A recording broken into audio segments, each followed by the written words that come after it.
السلام علیکم ناظرین گرامی، ہم امید کرتے ہیں کہ آپ سب لوگ اللہ پاک کے فضل و کرم سے خیر و عافیت سے ہوں گے، اور میری یہ دعا ہے کہ اللہ پاک آپ سب کو خیر و عافیت سے ہی رکھے۔ ناظرین گرامی، اللہ تبارک و تعالیٰ نے جس رشتے کو بہت زیادہ عزت و عظمت بخشی ہے وہ میاں بیوی کا رشتہ ہے۔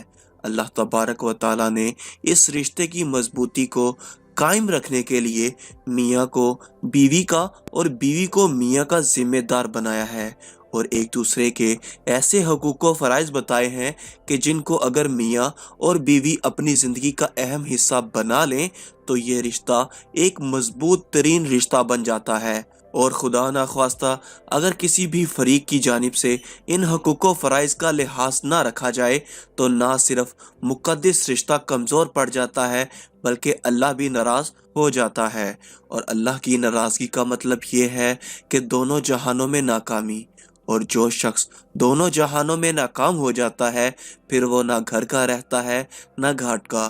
اسی لیے اس رشتے میں کہیں بھی اونچ یا نیچ ہو جائے تو کسی ایک کو ضد چھوڑ کر دوسرے کو منا لینا ایک انتہائی افضل عمل ہے۔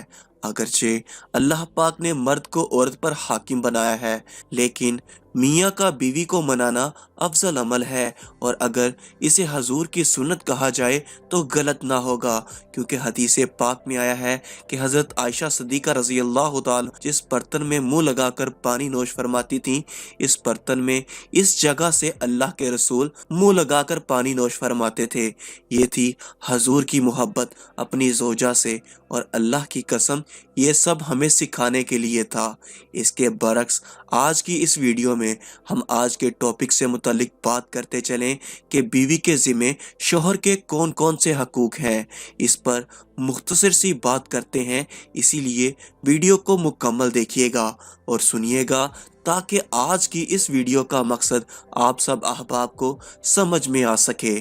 ناظرین گرامی، بیوی پر خاوند کے حقوق کے بارے میں قول شافعی یعنی حتمی قول یہ ہے کہ نکاح غلام کی ایک قسم ہے، عورت مرد کی غلام ہے۔ عورت پر لازم ہے کہ خاوند جس چیز کا بھی اس سے مطالبہ کرے وہ اطاعت کرے، بشرط یہ کہ اس میں اللہ تبارک و تعالیٰ کی نافرمانی نہ ہو۔ بیوی پر خاوند کے حقوق کے متعلق بے شمار احادیث وارد ہیں۔ نبی اکرم صلی اللہ علیہ وآلہ وسلم نے فرمایا، جو عورت اس حال میں مر جائے کہ اس کا خاوند اس پر راضی ہو تو وہ جنت میں جائے گی۔ حضور صلی اللہ علیہ وآلہ وسلم نے فرمایا، اگر میں کسی کو حکم دیتا کہ وہ کسی کو سجدہ کرے تو ضرور عورت کو حکم دیتا کہ خاوند کے حقوق کی عظمت کے سبب اسے سجدہ کرے۔ خاوند کی عظمت اور عزت کے حوالے سے حضور کے دور کا واقعہ بھی آپ سبھی کے ساتھ شیئر کرتے چلیں کہ ایک آدمی سفر پر روانہ ہوا اور اپنی بیوی سے عہد لیا کہ اونچائی سے نیچے کی طرف نہ اترے۔ اس کا باپ نچلے حصے میں رہائش پذیر تھا، وہ بیمار پڑ گیا تو اس عورت نے حضور نبی کریم صلی اللہ علیہ وآلہ وسلم کی خدمت میں آدمی بھیج کر باپ کے پاس نیچے جانے کی اجازت طلب کی۔ آقا علیہ الصلاۃ والسلام نے فرمایا، اپنے خاوند کی اطاعت کرو۔ پھر کچھ دنوں کے بعد اس کا والد فوت ہو گیا۔ عورت نے دوبارہ اجازت طلب کی تو حضور نبی کریم صلی اللہ علیہ وآلہ وسلم نے فرمایا، اپنے خاوند کی اطاعت کرو۔ اس کے باپ کو دفن کر دیا گیا۔ حضور صلی اللہ علیہ وآلہ وسلم نے اس عورت کے پاس آدمی بھیج کر اسے اطلاع دی کہ اللہ تبارک و تعالیٰ نے تیرے والد کو اس وجہ سے بخش دیا کہ تو نے اپنے خاوند کی اطاعت کی ہے۔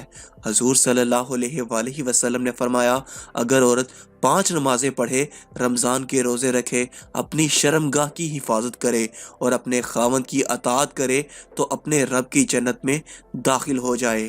خاوند کی اطاعت کو عورت کے لیے اسلام کے بنیادی ارکان کے ساتھ ملا دیا گیا ہے۔ حضور صلی اللہ علیہ وآلہ وسلم نے عورتوں کا ذکر کرتے ہوئے فرمایا، حاملہ عورتیں، دودھ پلانے والی اور اپنی اولاد پر رحم کرنے والی عورتیں اگر اپنے خاوند کی نافرمانی نہ کریں تو ان میں سے نمازی عورتیں جنت میں داخل ہو جائیں گی۔ حضور صلی اللہ علیہ وآلہ وسلم نے فرمایا، میں نے دوزخ میں جھانکا تو اس میں اکثریت عورتوں کی تھی، عورتوں نے عرض کیا یا رسول اللہ صلی اللہ علیہ وآلہ وسلم ایسا کیوں؟ حضور نبی کریم صلی اللہ علیہ وآلہ وسلم نے فرمایا کہ یہ کثرت سے یہ لعنت کرتی ہیں اور خاوند کی ناشکری کرتی ہیں۔ ایک دوسری حدیث میں ہے کہ میں نے جنت میں جھانکا تو اس میں عورتیں قلیل تھیں۔ عرض کیا گیا عورتیں کہاں تھیں؟ آقا علیہ الصلاۃ والسلام نے فرمایا ان کو دو سرخ یعنی سونے اور زعفران نے مشغول کیے رکھا ہے۔ حضرت عائشہ صدیقہ رضی اللہ تعالیٰ عنہ فرماتی ہیں کہ ایک جوان عورت نے آقا علیہ الصلاۃ والسلام کی خدمت اقدس میں حاضر ہو کر عرض کیا یا رسول اللہ صلی اللہ علیہ وآلہ وسلم میں جوان عورت ہوں، نکاح کے پیغام آ رہے ہیں، لہٰذا خاوند کی بیوی پر کیا حقوق ہیں؟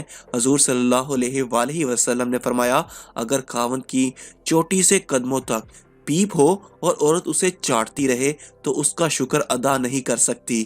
اس لڑکی نے عرض کیا تو کیا میں شادی نہ کروں؟ حضور صلی اللہ علیہ وآلہ وسلم نے فرمایا کیوں نہیں، شادی کرو۔ اسی طرح ایک اور روایت میں آیا ہے کہ حضرت عباس رضی اللہ تعالیٰ عنہ فرماتے ہیں کہ ایک عورت حضور نبی کریم صلی اللہ علیہ وآلہ وسلم کی خدمت میں حاضر ہو کر عرض کیا کہ میں ابھی تک بغیر نکاح کے ہوں اور شادی کرنا چاہتی ہوں، لہٰذا خاوند کے حقوق کیا ہیں؟ حضور نبی کریم صلی اللہ علیہ وآلہ وسلم نے فرمایا بیوی پر خاوند کا یہ حق ہے کہ جب مرد اس کا ارادہ کرے اور اسے چاہے تو عورت اسے نہ روکے، اگرچہ وہ اونٹ کی پیٹھ پر بیٹھی ہوئی ہو۔ خاوند کا یہ حق ہے کہ عورت خاوند کی اجازت کے بغیر خاوند کے گھر سے کوئی چیز نہ دے، اگر اس نے یہ کیا تو اس کا وبال عورت پر ہوگا۔ حضور علیہ الصلاۃ والسلام نے فرمایا عورت اپنے رب کے قریب اس وقت ہوتی ہے جب وہ گھر کے پوشیدہ کونے میں ہو۔ گھر کے صحن میں اس کی نماز مسجد میں نماز پڑھنے سے افضل ہے۔ کمرے کے اندر نماز پڑھنا گھر کے صحن میں نماز پڑھنے سے بہتر ہے، اور کمرے کے اندر پردے میں نماز پڑھنا کمرے میں نماز پڑھنے سے افضل ہے۔ اسی لیے حضور صلی اللہ علیہ وآلہ وسلم نے فرمایا کہ عورت سراسر برہنگی ہے، جب باہر نکلتی ہے تو شیطان اسے جھانکتا ہے۔ اسی حوالے سے حضور نبی کریم صلی اللہ علیہ وآلہ وسلم نے فرمایا کہ عورت کی 10 برہنگیاں ہیں، جب شادی کرتی ہے تو خاوند ایک برہنگی کو ڈھانپ لیتا ہے اور جب مرتی ہے تو قبر اس کی تمام برہنگیاں ڈھانپ لیتی ہے۔ ناظرین گرامی، یہ تھا آج کی ویڈیو کا مختصراً موضوع۔ امید کرتے ہیں کہ آپ کو آج کی اس ویڈیو کا مقصد سمجھ میں آیا ہوگا۔ اللہ پاک تمام بہنوں کو دین حق پر چلنے اور اس کو سمجھنے کی توفیق عطا فرمائے، آمین۔ اگر ویڈیو پسند آئی ہو تو ویڈیو کو لائک ضرور کریں اور زیادہ سے زیادہ ویڈیو کو شیئر کریں۔ اللہ آپ کو اجر عظیم عطا فرمائے، آمین۔ ملتے ہیں اگلی ویڈیو میں، تب تک کے لیے اللہ حافظ۔